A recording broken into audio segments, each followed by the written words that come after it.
This is episode 361 of the Membership Geeks podcast. Today we're talking all about the main type of risks that membership site owners are facing in their business. Scary topic, but let's dive in. You're listening to the Membership Geeks podcast, bringing you proven practical tips and advice from the leading experts on growing a successful membership business each and every week. And now here are your hosts, Mike Morrison and Callie Willows.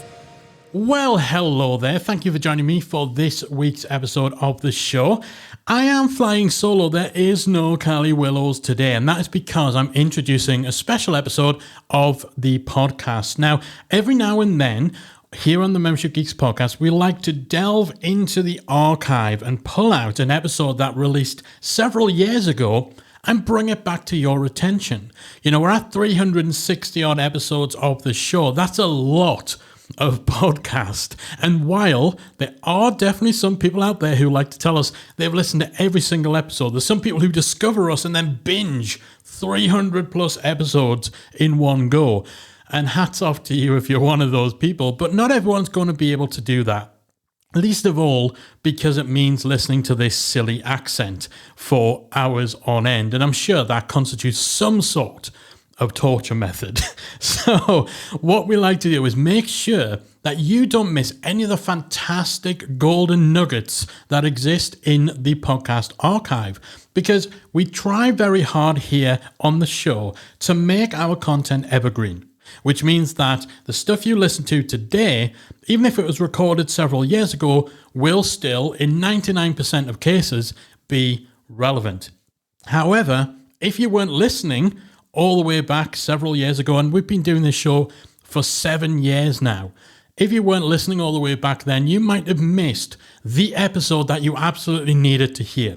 So we do like to delve into the vault and pick out some episodes from time to time to bring back to your attention. Now, with everything going on in the world right now, with various stuff that's happening, there's a lot of uncertainty, there's a lot of concern, there's a lot of people thinking about the bigger picture of their business and how stable things are, and, you know, what might they need to be thinking about that perhaps wasn't on their radar before in terms of risk. So back in 2018, I did an episode all about the main type of risks that membership site owners could be facing that a lot of people simply aren't aware of.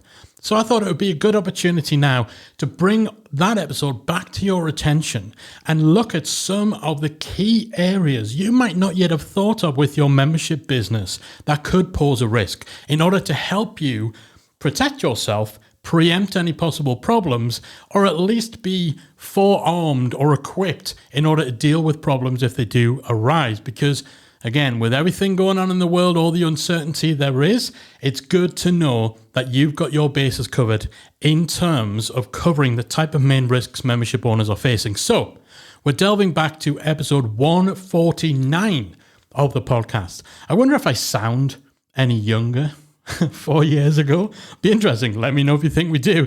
We're going to dive right into that episode right now on the 5 biggest risks membership owners are facing.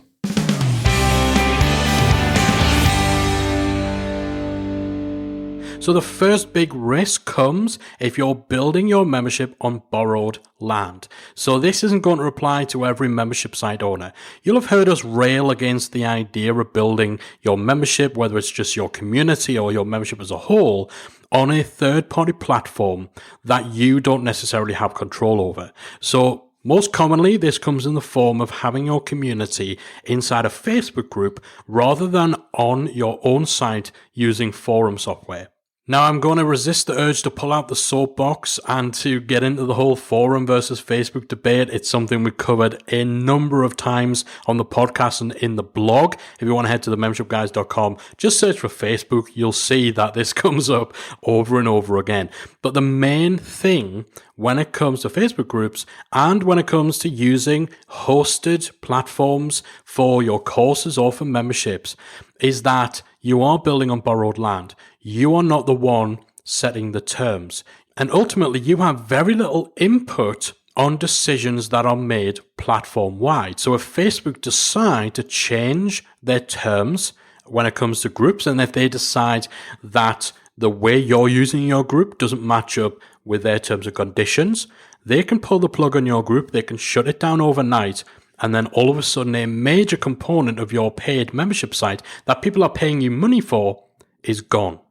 And you, because it's a Facebook group, have no way of extracting anything from that group. Usually you'll get no notice if Facebook are going to shut your group down. They'll just do it.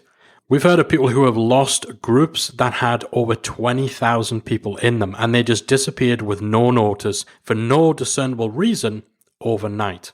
And even if there was a notice period, there's no way of exporting your members list or your content or anything like that out of your Facebook group so that you can attempt to rebuild it. That's a risk of building on borrowed land. Same kind of goes for these hosted platforms. Now, most of the hosted platforms for courses and for memberships, they're on solid footing. They are great companies. There's good companies behind them.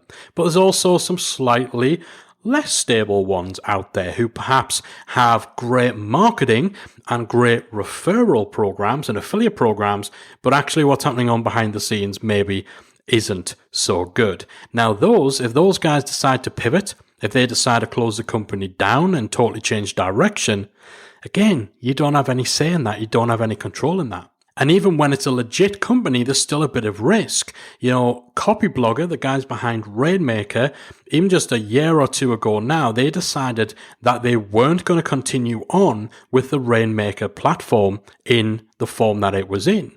Now, Rainmaker was a fairly popular choice as a hosted platform for membership sites. It had membership functionality. And because it was promoted and built and run by the guys at Copyblogger who have a good reputation within the online business world, and so they were trusted by a lot of people, then nobody had any reason to kind of think, maybe this isn't a good bet long term.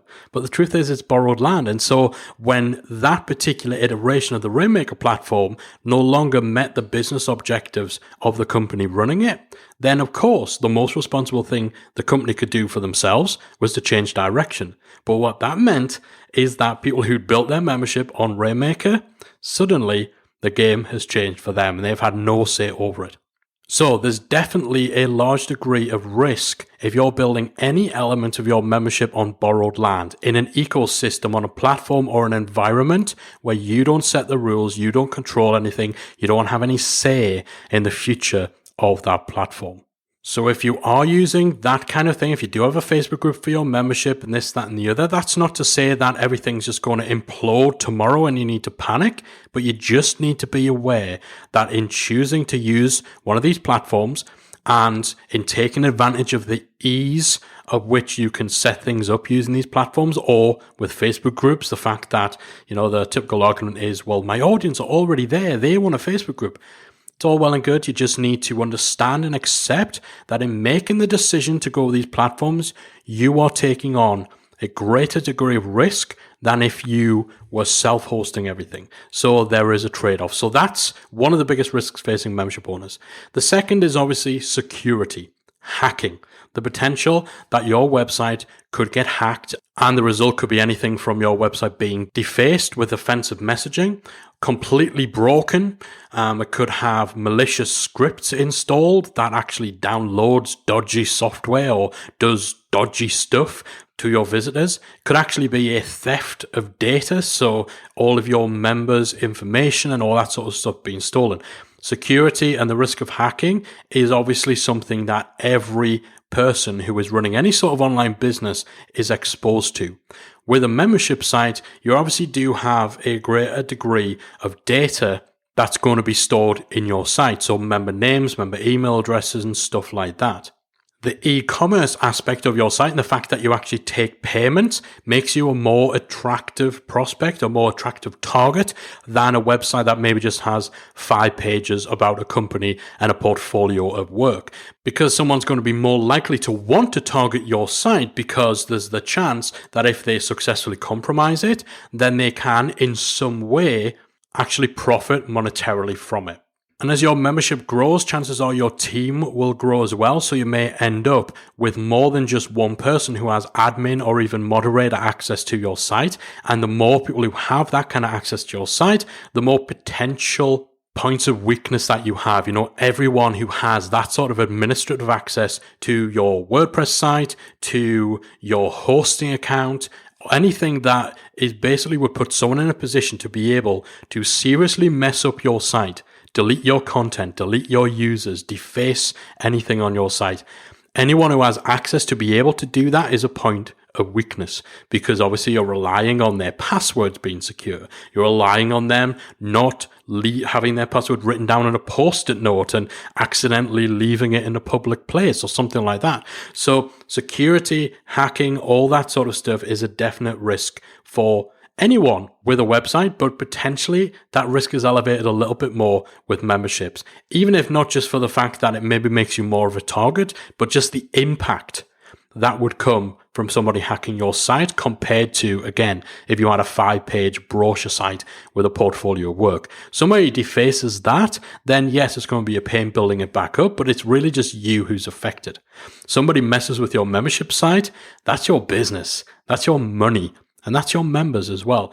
Another factor in all of this is the fact that most memberships that we come across, and in fact, there's quite a lot of memberships out there on the market by comparison, they are using WordPress. They're not just using WordPress, they are using WordPress with probably more plugins than the average WordPress site would use. Again, every plugin is a potential point of weakness, and because WordPress is the most popular and most used content management system, it's a bigger target than other software. So you need to stay diligent. So good security practices, always making sure that you keep WordPress up to date, that you keep your plugins up to date, that you keep your plugins to a minimum so you don't have anything installed unless it's absolutely necessary, and that you make sure your plugins are from reputable, legit sources. So don't fall into the temptation of buying a premium plugin from a dodgy marketplace just because they're selling it for a couple of bucks as opposed to $100 a year. Make sure you're getting from legit places. Before you download any plugin from the WordPress repository, make sure you read the support notes and the little community. You have essentially a message board from people who have used or had problems with the plugin. Usually they'll flag up any concerns. Just practice good, safe, sensible website disciplines on that front. Use security plugins like Securi is possibly one of the best security plugins that there is. Speak to your hosting company about whether they have a firewall or other security functionality on your server. Consider using an external firewall like Securi Firewall, and make sure that you actually speak to them to make sure it's getting configured properly in order to make your site and your online environment as watertight as possible. Be sensible with passwords. Don't use easy to guess passwords. Don't set your username in WordPress to admin. Don't share your passwords with anyone who shouldn't have them. This is all just good sense, and it'll help you avoid the risk of getting hacked, because it is, without question, one of the biggest risks facing membership site owners. So number 2, security and hacking. Number 3, in terms of membership risks, is somebody stealing your idea, somebody basically ripping you off. Honestly, there's always a chance that this is going to happen when you're in the online space, when your work, your content, your brand is all out there on the web for anyone to see. And actually, you don't necessarily have a great deal of control over who sees your content, over who joins your membership, unless you have your membership locked down and you have an application process. So there's always the chance that someone will see what you're doing, and sometimes even innocently, sometimes they don't even realize that it's wrong. They kind of think, oh, I could do something similar. And so they go away and they basically imitate you. In some cases, more nefarious people, they point blank rip you off. They steal your idea. Now, honestly, this gets a little bit tricky because so much is down to interpretation. It's perfectly possible for two people to completely independently come up with similar concepts or come up with similar styles or phraseology and all of that sort of stuff. So if you think someone is copying you, if you think someone is perhaps really overdoing the whole imitation as a form of flattery thing, then I would definitely say, first of all, before you take any sort of action, Try and have a conversation with someone who's impartial to get them to cast their eye over it and see whether there's anything in it, because it may just be two completely independent, unconnected people who happened to end up in the same kind of place. Or it might just be that maybe they've said like one sentence in a 2,000 word blog post that is similar to something you once said 3 or 4 years ago, that maybe they saw it and it just stuck in their brain and they didn't think anything of it. Or, maybe it's just that there's only so many ways of communicating certain concepts. So definitely have a conversation with someone impartial to actually assess whether this is a case of someone flat out stealing your idea. Now, I would say if you see somebody stealing your idea, copying your content or anything like that, it's important that you jump right on it, that you take action. Don't just let this fly. But by the same token, don't get hostile, don't get accusatory right away. Reach out to the offending party, let them know that you've been made aware of what they're doing, that it shares similarities or that it is a like-for-like copy. Make sure that you are thorough in obviously providing links to what they've done, links to what you've done, and put in dates as well for when, you publish the original works. Tools like Copyscape are very useful for this. They give you reports on similarities between pieces of content. They can back up your case if you are contacting someone to make them aware that this is an issue. Request that they take it down and let them know that if you don't hear from them, then you'll move forward with other avenues to ensure that this is taken down or anything like that. Before you get real hostile, real confrontational, have that initial email, that initial reach out. Don't get threatening. Don't start calling them names and all that sort of stuff. Again, they may not realize they're doing anything wrong, or they may think that it's the sort of thing that if they're small enough, they'll fly under the radar or whatever. Start off with positive intentions. Start off with that mindset that, okay, chances are they're not doing it nefariously. And even if they are, just making them aware that I know what they're doing and that it will not stand.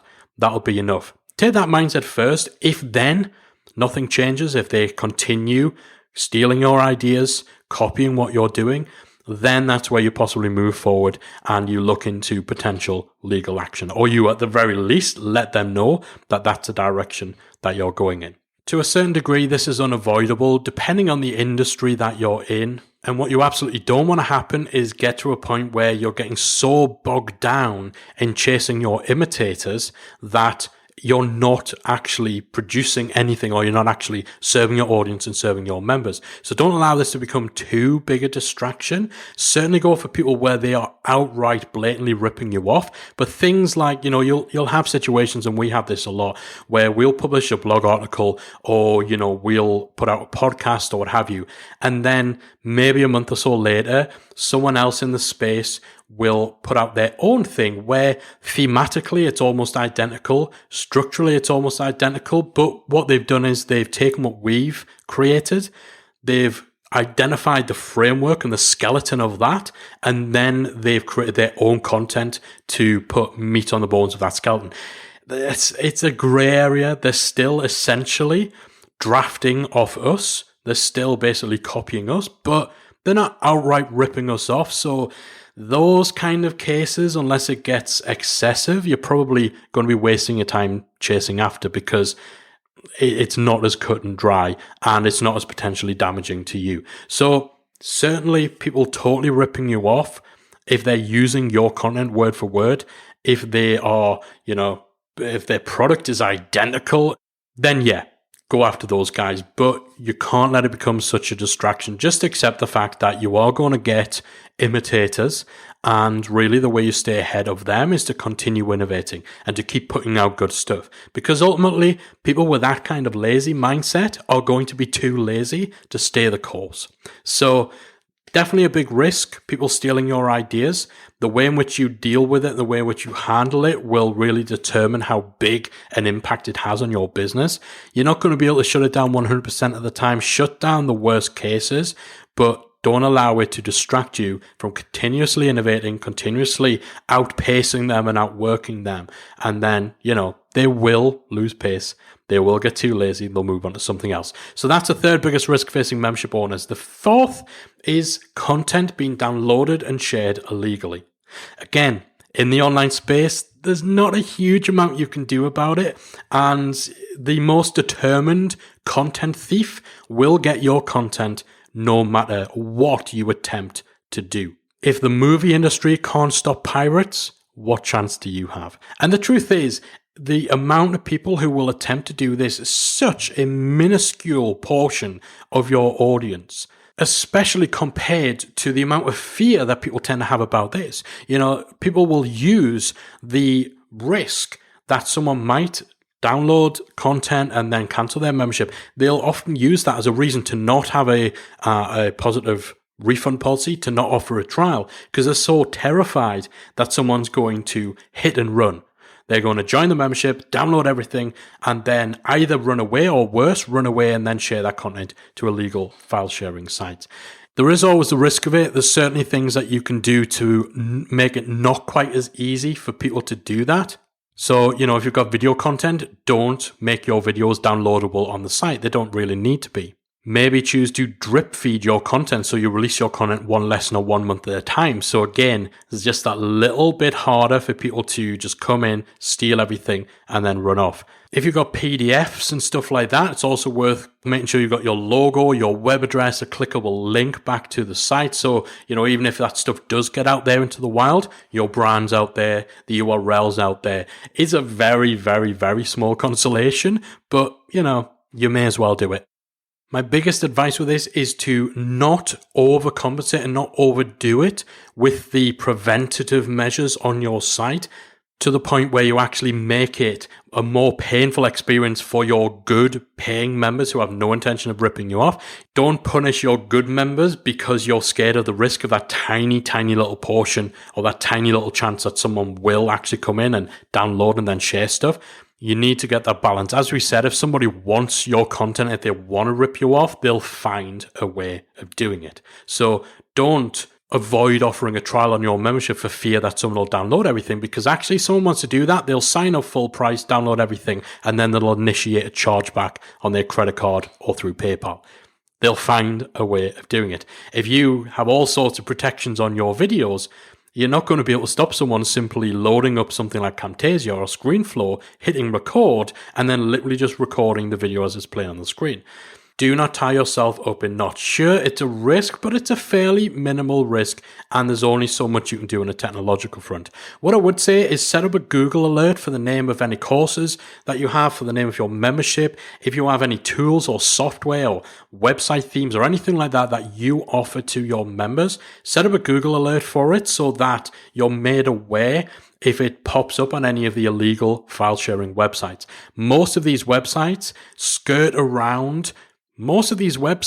actually manage to stay online because they have a DMCA takedown process in place. So a DMCA takedown process is basically a means, usually it's either an email or a form that you fill in, whereby a copyright holder for any content that has been illegally shared on a site can put in an official request to have that content removed.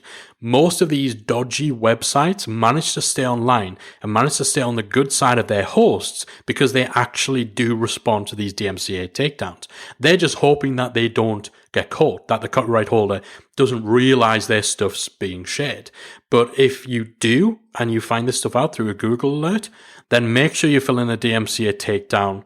And in a lot of cases, you'll find that that content gets taken down fairly swiftly. If it doesn't, then you can go to their hosting company. So you can use services like whois.domaintools.com. You can use that to find out where a website address is being hosted and then directly contact the host themselves to let them know that a site on their server is hosting copyright infringing content, your content.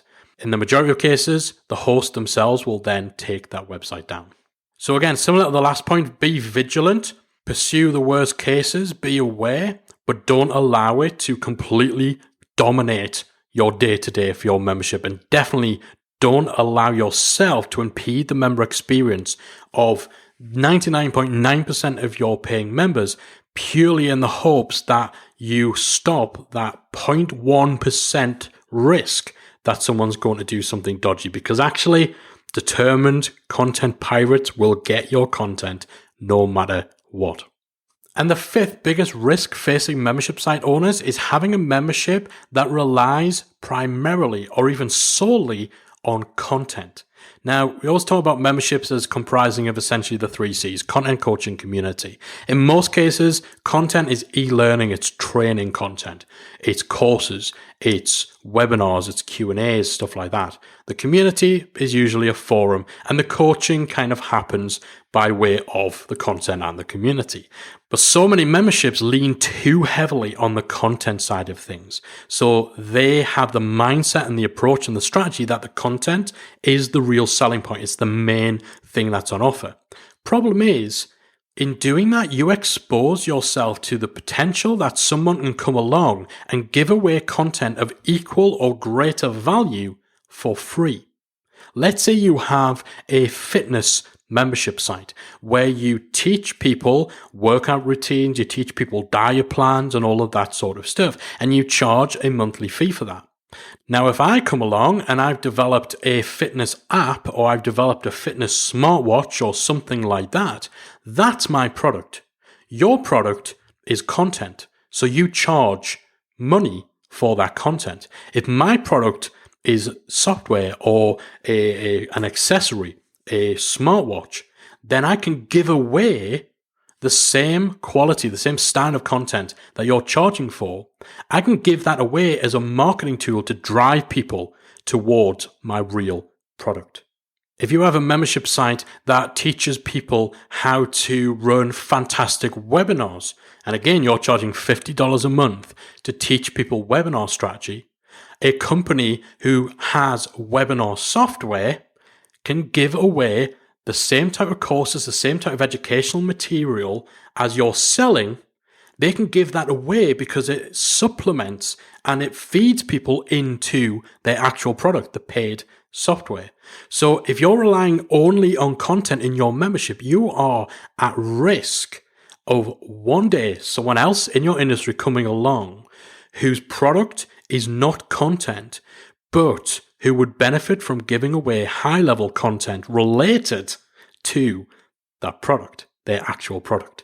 So this is why community is so important. This is why it's important to put effort into having a personal connection and a personal touch, as we talked about on the last episode of the podcast, themembershipguys.com/148. When you're relying solely on content, you are at risk. You need to do something different, something that can't be replicated, can't be duplicated, to really enhance the value proposition in your membership. Because if all you've got to offer is content is the easiest thing in the world to replicate. So, hopefully I haven't bummed you out too much.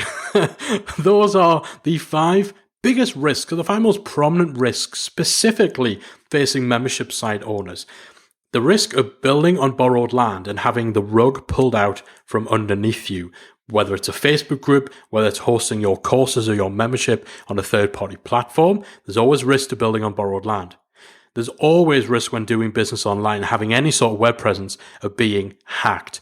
Good security practices, making sure your website's kept up to date, all of that sort of stuff should put you in a much better position to avoid that. Thirdly, there's always a risk someone's going to steal your idea, they're going to copy your content, they're going to imitate you a little too closely. And fourth, there's a risk that your content will be shared and downloaded illegally. With both of these risks, it's important to be vigilant, stay on top of it, chase the worst cases, but don't allow that to own you. Don't allow it to stop you from doing stuff for your members and from innovating. And then finally, there's always a risk if all you have on offer in your membership is content. Content is way too easily copied for it to be the be-all and end-all of your membership site. If all you've got is content, then your membership is definitely at risk. All right, hopefully you found that little journey back into the Membership Geeks podcast vault useful. Hopefully you're now more aware of some of those problems that some membership businesses can face, but not everyone is aware of, not everyone's prepared for or equipped to deal with. Hopefully, after today's episode, you're in a much better position and better able to put you and your membership business on solid ground. That is it from me for this week. Thanks again for tuning in, and we'll see you on the next episode of the Membership Geeks podcast. If you enjoyed this week's episode of the Membership Geeks podcast, we invite you to check out membershipacademy.com.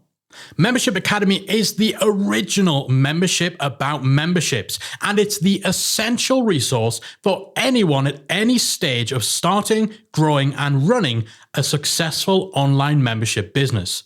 Whether you're still trying to figure out what your idea is going to be and you need some help making it a reality, or whether your website is already up and running and you're looking for ways to grow and attract new members, then Membership Academy can help you to get to the next level.